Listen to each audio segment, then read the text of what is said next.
déjà, au-delà de... Je reviendrai un peu sur nous, mais cette équipe de Taon a fait un vrai match de coupe, dans un contexte aussi monté pour. Après, nous, je l'avais répété, répété aux joueurs que c'était un match où il fallait beaucoup de méfiance, parce que le contexte était particulier, l'état de la pelouse, mais pour les deux équipes, juste avant une coupure, c'est toujours important de faire les choses dans l'ordre. Et il y en avait aussi qui avaient des choses à montrer. Parce que, je le répète, il y a un groupe qui est trop conséquent, il va falloir le réduire. Il y a une concurrence qui est accrue. Et quand on a eu l'opportunité de jouer une minute dans cette équipe, il faut montrer des choses. Et les bonnes.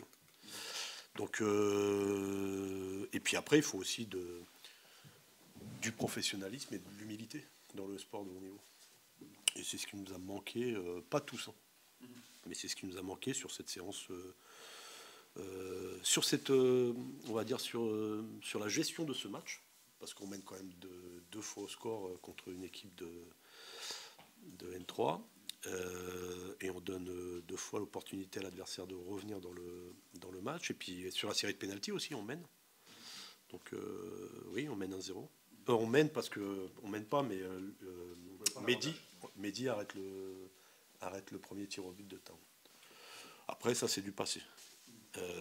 Bien sûr que j'en reparlerai avec mes joueurs cette semaine, où il y aura des entretiens individuels, où il y aura aussi des choses qui vont être dites et il y aura des choses de mise en place. Mais maintenant, on se projette aussi sur ce qui nous attend, et c'est ça le plus important.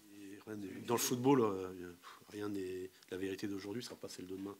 Maintenant, il y a du crédit qui a été perdu, et le crédit, ça se gagne, ça ne se donne pas. Donc à ces joueurs-là d'aller regagner du crédit. Ce match-là a été aussi, je le répète, pour moi, j'ai eu des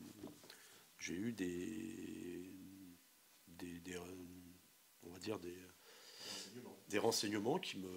Voilà, et c'est important pour un coach aussi de savoir que il faut tous les jours ne pas lâcher ce groupe pour le continuer à le développer. Donc oui, ce match-là m'a agacé, mes vacances n'ont pas été top non plus, parce qu'à cause de ça, mais ça m'a permis aussi de bien analyser cette première partie qui est intéressante. Ouais, mais c'est un groupe qui est top à gérer. C'est des garçons qui sont travailleurs, qui savent, qui sont jeunes encore dans l'ensemble, qui apprennent à se connaître depuis seulement quelques mois, parce que le groupe a été renouvelé pour plus de la moitié. Donc voilà, ça fait partie aussi de l'apprentissage et de la progression et du développement de ce groupe. Ce soir, il y aura un petit réveil musculaire, 2 séances demain, 2 mercredis, une jeudi matin, match jeudi après-midi, une voire 2 vendredi et départ samedi. C'est ça la vraie problématique. Et je pense que la prochaine étape pour notre club, c'est d'avoir vraiment un centre d'entraînement digne de ce nom. Parce que là, on a notre terrain Wembley qui est à côté, on ne peut plus y aller. Tous les drains sont bouchés et il absorbe plus l'eau et c'est plus possible d'aller dessus. Donc on n'a plus que Chabot, et Chabot, il souffre aussi énormément. Ou Bonal, mais Bonal, c'est compliqué aussi. Donc c'est vrai que c'est important, si on veut doubler des séances, si on fait une semaine ici en doublant les séances, notre terrain il est fini pour l'année après. Donc, ou alors sur synthétique, mais c'est pas possible.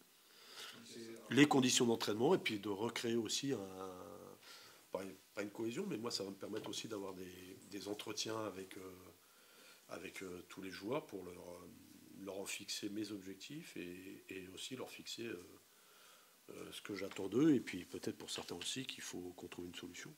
Donc ça va être un stage important pour la suite. Et puis après on fera un deuxième mini-stage sur Lyon, où on partira jouer l'OL le samedi, on restera sur place le dimanche et le lundi, et on jouera mardi à Rouen contre Clermont. Non, c'est différent. Non, c'est différent. Tout ce qui est la partie foncière, on va dire que les joueurs l'ont.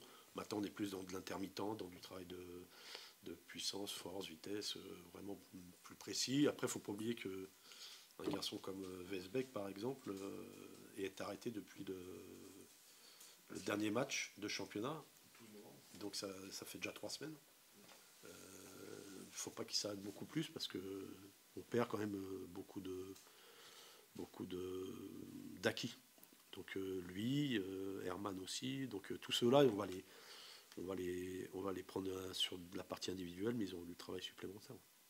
Les coupures d'été, c'est 4 semaines pleines, voire 5. Là, c'est 2 semaines à peine parce qu'ils ont tous eu un programme aussi.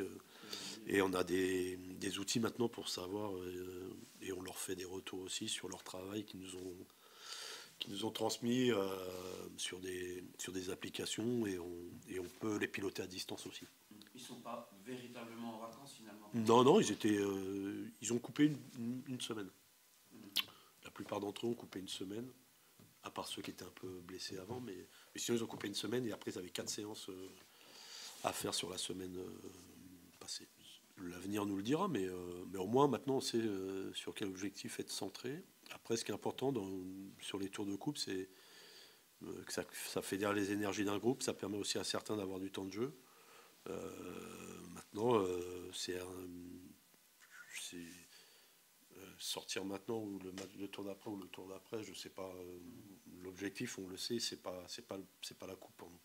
C'est d'être dans une partie intéressante de notre championnat, et à 10 matchs de la fin, on verra où on sera, parce que ça jouera dans les 5 derniers matchs, voire le dernier match. Donc d'être centré sur notre championnat, c'est plutôt une bonne chose.